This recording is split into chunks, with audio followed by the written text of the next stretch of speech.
Jesus is often seen as the central figure of Christianity, the foundation on which the entire religion is built. Billions of people believe in him as a real person who walked the earth, performed miracles, died, and rose from the dead. But if we peel back the layers of history and examine the evidence with clear eyes, something very different begins to appear. The Jesus we know today may not be the product of history at all. Instead, he may have been the invention of one man, Paul of Tarsus. This isn't just speculation. When we look at the earliest Christian writings, at the silence of history, and at the contradictions between what Paul says and what the later Gospels say, the case becomes very strong that the Jesus worshipped in Christianity was not a flesh and blood figure walking the streets of Galilee, but a theological creation of Paul's mind.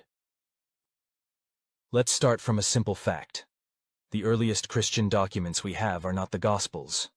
They are Paul's letters. The Gospels, Matthew, Mark, Luke, and John, were written decades after Paul's death. Scholars generally agree that Mark was written around 70 CE, Matthew and Luke around 80-90 CE, and John even later, near the end of the 1st century. But Paul's letters? They were written in the 50s, just 20 years after the supposed time of Jesus' death. That makes Paul's letters the very first written record of Christianity. If Jesus was a historical person who traveled, taught, healed, and preached to crowds, you would expect Paul, who claimed to be his greatest apostle, to record at least some of this. But he doesn't. Paul never mentions Bethlehem. He never mentions Nazareth. He never tells us about Mary, Joseph, or the virgin birth. He doesn't talk about Jesus' miracles, his parables, or his teachings about loving your neighbor.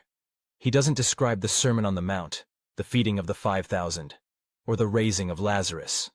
All the colorful stories that fill the Gospels are completely absent in Paul's writings. Instead, Paul's Jesus is not a teacher or miracle worker at all. Paul's Jesus is a cosmic figure, a heavenly being who was revealed to him through visions and scriptures. This is crucial. Paul never claims to have met Jesus in the flesh. In fact, Paul goes out of his way to say that his knowledge of Jesus comes through revelation. According to Paul himself, he saw Jesus in a vision after Jesus had already supposedly died. That means Paul's Jesus was never someone he met, traveled with, or learned from directly. Everything Paul says about Jesus is based on mystical experience and interpretation of Jewish scriptures, not on eyewitness testimony. This should already make us pause. If the founder of Christianity never met Jesus, and the first written records of Jesus come from someone who admits he never met him, we have to ask, was there really a historical Jesus behind it all? What Paul gives us instead is a mythological Christ. In Paul's letters, Jesus is a divine Savior who died, was buried, and rose again, but the details are vague and symbolic. Paul says Jesus was crucified, but he never places this event in a specific time or place. He never mentions Pontius Pilate by name. He never says it happened in Jerusalem. He doesn't talk about Roman soldiers or Jewish authorities arresting Jesus. All of those details come later, when the gospel writers flesh out the story. Paul's Jesus is more like a spiritual archetype than a historical man. In fact, when Paul talks about Jesus' resurrection, he describes it in terms of visions and appearances that could just as easily be hallucinations or symbolic experiences. Paul himself claims that Jesus appeared to him in a vision, in the same way that he supposedly appeared to Peter, James, and the other apostles. That means Paul didn't distinguish between a physical resurrection and a visionary experience. To him, they were the same thing. This makes sense if Jesus was never a real person, but instead a mythic figure people experienced through visions and dreams. Now you might wonder, if Paul invented Jesus, where did he get the idea from? The answer lies in the religious environment of the ancient world.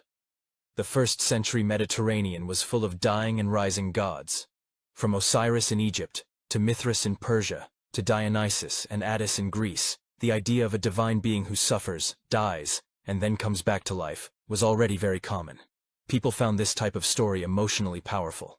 It symbolized renewal, hope, and victory over death. Paul, being a Jew with exposure to Hellenistic culture, seems to have combined Jewish messianic expectations with these pagan mythologies to create a new kind of savior figure. In Paul's Jesus, we see traits that mirror those older gods: death, resurrection, divine sonship, and salvation through faith in him. This was not unique. It was part of a broader mythological pattern.